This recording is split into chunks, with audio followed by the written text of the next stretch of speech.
Welcome to Psychology of Humans. Today we explore the work of one of the most influential figures in modern psychology, Carl Rogers. The founder of humanistic psychology and the creator of client-centered therapy, Rogers shifted the field away from pathology, away from labels, and toward a simple but profound idea. Human beings grow best when they feel understood. His work reshaped psychology, counseling, education, communication, relationships, and the way we think about ourselves. And in this video, we're going to break down his most important ideas. The concept of the self, unconditional, positive regard, congruence, authenticity, and what Rogers called the fully functioning person. Let's begin.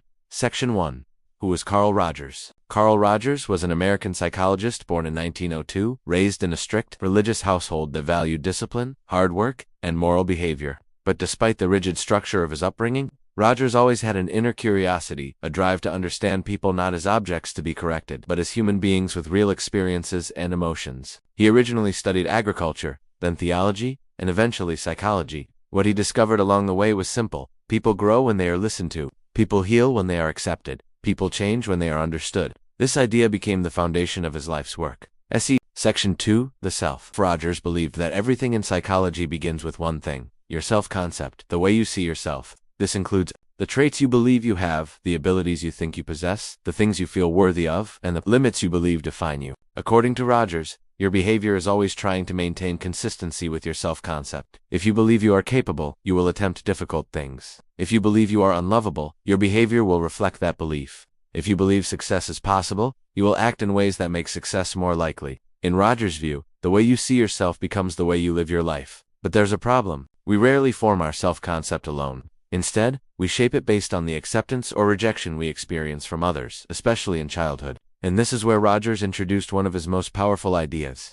Section 3. Unconditional positive regard. Rogers believed human beings need one thing above all else to thrive: unconditional positive regard, the feeling that you are accepted for who you are, not what you do. When children grow up in an environment where love is conditional, based on achievement, obedience, performance, or behavior, they develop what Rogers called conditions of worth. These are internal rules like, I am only good if I succeed. I am only lovable if I behave perfectly. I am only worthy if I meet other people's expectations. This creates a lifelong pressure to hide parts of the self in order to maintain acceptance. But when acceptance is unconditional, when someone says, I'm here with you, no matter what, the self becomes free to grow.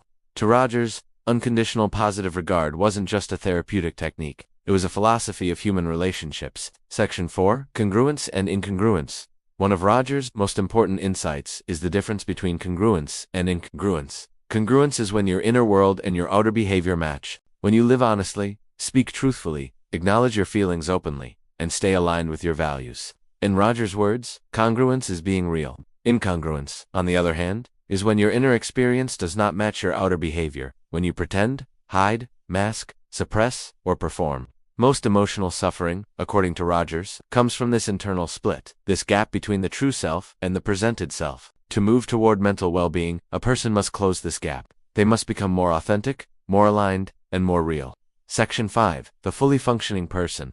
Rogers described the ideal human state as the fully functioning person. Not perfect, not flawless, but fully alive. A fully functioning person lives openly and honestly, stays connected to their emotions, accepts themselves without harsh judgment, grows through experience instead of fearing it, trusts their inner voice, adapts rather than clings, embraces life with curiosity and enthusiasm. Rogers believed every person has an actualizing tendency, an inner drive pushing them toward growth, maturity, and self-development. Like a plant growing toward the light, humans naturally grow toward psychological well-being, unless something blocks that growth. His job, as a therapist and as a thinker, was to remove those blocks. Section 6. Empathy. Another core principle of Rogers' psychology is empathy. Not sympathy, not advice, not problem-solving. Empathy, the ability to enter someone's world, feel their feelings, and understand their experience from the inside.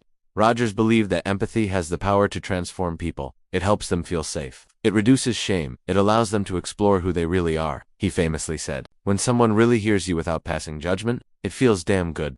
Empathy builds connection. Connection builds trust. Trust makes growth possible. Section 7. Authenticity and the real self. To Rogers, authenticity wasn't about being impulsive or saying everything that comes to mind. It was about reducing the distance between who you are and how you act. Authenticity requires awareness, honesty, acceptance, courage. And according to Rogers, the great tragedy of human life is that many people never express their real self. They live behind masks. roles, expectations, and conditions they inherited from others. The fully functioning person moves past all of that. They live truthfully, not for approval. Section 8. Rogers and Modern Psychology. Carl Rogers' ideas influenced psychotherapy, coaching, education, leadership, conflict resolution, communication, parenting, emotional intelligence, and even AI-human interaction. Nearly every modern therapeutic approach, from CBT to trauma therapy to positive psychology, includes elements of Rogers' work. His influence is everywhere. He humanized therapy. He empowered ordinary people. He shifted psychology from fixing disorders to helping humans grow. Section 9. What we can learn from Rogers today. Rogers left us with several timeless lessons. People flourish when they feel accepted. Your relationship with yourself determines your quality of life. Authenticity is not optional, it's essential. Growth requires openness. You can only grow into who you really are, not who you pretend to be. Rogers didn't teach people how to be perfect. He taught them how to be human. You've been watching Psychology of Humans. Thanks for watching. Please like and subscribe.